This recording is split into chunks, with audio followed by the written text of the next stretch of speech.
In this video, you will learn if the United States is really broke. Why do people keep talking about the $34 trillion debt? Is America running out of money? And what does it mean for you, your job, and your future? Let's understand the truth about U.S. debt. In slow and clear English. It's hard to imagine a country like the United States going broke. After all, America has one of the biggest economies in the world. It is home to giant companies like Apple, Google, and Amazon. It has powerful industries, strong universities, and the world's most used currency, the U.S. dollar.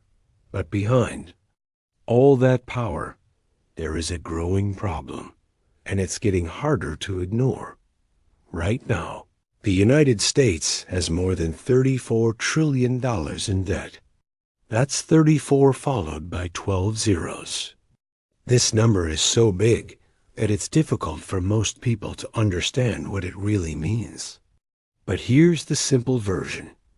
America owes a lot of money, more than ever before, and it keeps borrowing more every year. So what exactly is this debt? Who does the U.S. owe money to?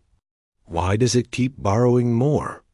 And most importantly, what happens if it can't pay it back? These are serious questions. And in today's video, we will answer them all, one by one, in slow, clear English. Let's begin by understanding what the national debt actually is. When the U.S. government spends more money than it collects in taxes, it has to borrow money to pay the difference. That borrowed money becomes debt. Imagine you earn $2,000 a month, but you spend $2,500. The $500 you don't have must be borrowed, maybe from a bank or a credit card. Over time, if you keep borrowing more than you earn, your debt grows. That's what has happened to the U.S. government for many years. Each year, the government makes a budget. It decides how much money it will spend and how much it expects to collect from taxes. But most years, the spending is higher than the income. So the government borrows money by selling something called Treasury securities. These are like official IOUs. People and institutions give the U.S. government money, and in return, the government promises to pay it back later with interest. This system is not new. It has existed for a long time, and in small amounts, it's not a problem. Borrowing. Money can help pay for important things, like roads, hospitals, schools, and even emergencies like wars or economic crisis. But when the debt becomes too big, it starts to create serious risks. Debt doesn't just grow in a straight line. It grows faster and faster, especially when interest rates rise. In recent years, the Federal Reserve, the central bank of the United States, has increased interest rates to fight inflation. But higher interest rates also mean the government has to pay more just to borrow money. This makes the debt problem worse, not better. Now let's ask the next big question. Who owns America's debt?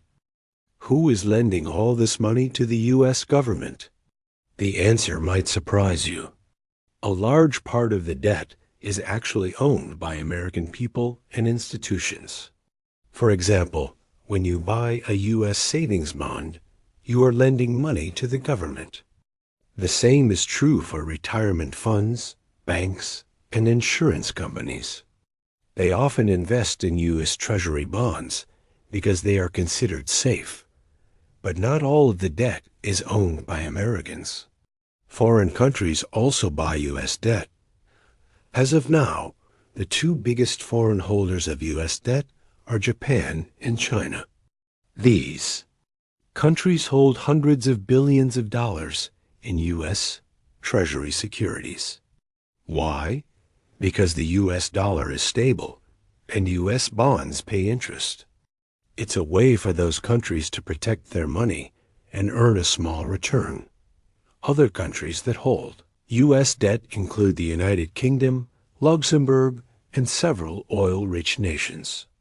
These countries view U.S. debt as a safe investment, especially during global uncertainty. That confidence helps support the U.S. economy, but it also makes the U.S. dependent on foreign investors' doubt. So when people say, America is in debt, they're not just talking about foreign powers. A big part of the debt is actually money that the government owes to its own people through pensions, Social Security, and investments. Still, the total amount is huge, and it keeps growing. In fact, in the past few years, the U.S. has added trillions of dollars to its debt in a very short time.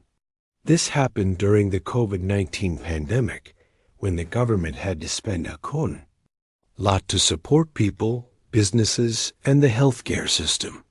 It also happens during wars, natural disasters, and economic slowdowns. But here's where the real danger begins: paying the interest. Just like with personal debt, the more you borrow, the more you have to pay back in interest. And the more interest you owe, the harder it is to reduce the debt. In 2024, the U.S. paid over $900 billion just in interest on the debt. That's almost $1 trillion, and it didn't reduce the total debt at all. That money was just to keep things going. Imagine paying rent every month, but never owning the house. That's what interest feels like. Some experts say that if interest payments continue to grow, the government will have less money left for other important things, like education, defense, or health care. It's like a family that spends all its income just to pay credit card bills and has nothing left for food or rent. And it's not just about money, it's also about politics. Debt has become one of the most debated issues in Washington, D.C. Some politicians argue that spending must be cut to reduce the debt. Others say that taxes should be raised on the wealthy, but finding a compromise is difficult. Every decision affects millions of people, and the debate often ends in political gridlock. Now let's explore an even bigger question. Can the U.S. go bankrupt? Can a country as rich and powerful as America actually run out of money? Technically, no, not in the way a person or a company can. The U.S. government controls its own currency. That means it can always print more money to pay its debts. In theory, the government can never run out of dollars. But there is a catch. Printing too much money leads to inflation. Inflation means that the value of money goes down. Prices rise. Groceries become more expensive. Gas costs more. Your salary buys less. If people lose confidence in the dollar, the whole economy suffers. So while the U.S. can print money, it has to be very careful. Too much printing could lead to a collapse in trust. Both inside and outside the country. Another concern is something called the debt ceiling. This is a legal limit on how much debt the U.S. government can have. From time to time, Congress has to vote to raise this limit. If they don't, the government could default, which means it wouldn't be able to pay its bills. This almost happened several times in the last decade, causing panic in the markets. A default by the U.S. would be a big deal. It would shake confidence in the dollar. It could lead to higher interest rates for everyone. And it could hurt the U.S. reputation as a safe place to invest money. So far, every time the debt ceiling became a problem, Congress raised it. But the fact that this has to happen again and again shows how fragile the situation is. And yet, some people say the debt is not a serious issue, At least not yet. They argue that as long as the U.S. economy keeps growing, and as long as the government can pay the interest, the debt can be managed. This idea is called sustainable debt. It means the debt may be big, but it's not dangerous if the country can handle it. But even if the debt is sustainable today, will it be sustainable tomorrow? What happens if there's another big crisis? Another war? Another pandemic? What if interest rates rise even more? What if foreign investors lose faith in the dollar? These are the unknowns, and they make the future uncertain. Now let's talk about how this affects you. Even if you don't live in the US dollar is the most used currency in the world. It's the main currency for global trade, oil, and gold. When the U.S. economy shakes, other economies feel it. If the U.S. debt becomes too risky, it could affect jobs, interest rates, and prices around the globe. Also, if investors begin to lose trust in the U.S. government's ability to manage its debt, they might move their money elsewhere, to other countries or currencies. This would make it harder for the U.S. to borrow in the future. And it could weaken the dollar over time. Some countries, like China and Russia, have already called for a new global currency to replace the U.S. dollar. They say the world should not depend so much on one country's money. If this idea becomes reality, it could change how the global economy works, and it would be a major challenge for the U.S. So what can be done? The answer is not simple. Reducing the debt would require either raising taxes, cutting spending, or both. But politicians often avoid these choices because they are unpopular. People don't want higher taxes or fewer services. That's why the debt keeps growing year after year. Some experts say that better planning is needed.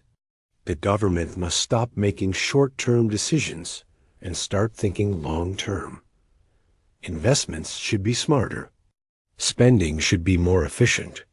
And the debt should be part of every serious political conversation. In the end, the big question remains, is the U.S. broke? The answer depends on how you define broke.